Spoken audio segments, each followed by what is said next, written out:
When you open the toolbox, you'll see that there are bits, materials, cut settings, and machine profiles. For bits and materials, the layout and functionality in the toolbox is very similar. You can switch from a list view to a grid view. You can sort the results alphabetically.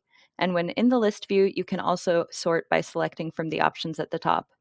There are some filter options if you want to narrow down the results. You can type here in the search bar and select multiple options at a time. If I wanted to delete multiple bits at a time, I can. I can select all and deselect. And in the upper right, there will be a blue button to add more of whatever page that you're on. So in this case, that is bits. I can add from the Inventables library, or I can add custom bits. This is all pretty much the same with materials as well. For filtering, I can filter by material type.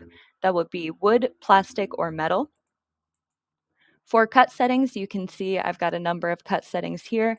I can filter by the machine that's being used, and of course, all of the other details here at the top. You can also add notes to your cut settings if something worked well, didn't work well, or if there are other notes that you want to leave so you can reference them later on. You can add additional cut settings.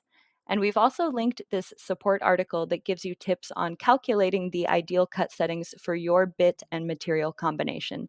It's a great read. For machine profiles, you can see I've got two machine profiles listed. If I wanted to uninstall both of them, I can. In this case, I don't, but I can reference when they were added and how many cut settings I have associated with each of them. And if I want to add another machine profile, I can do that here.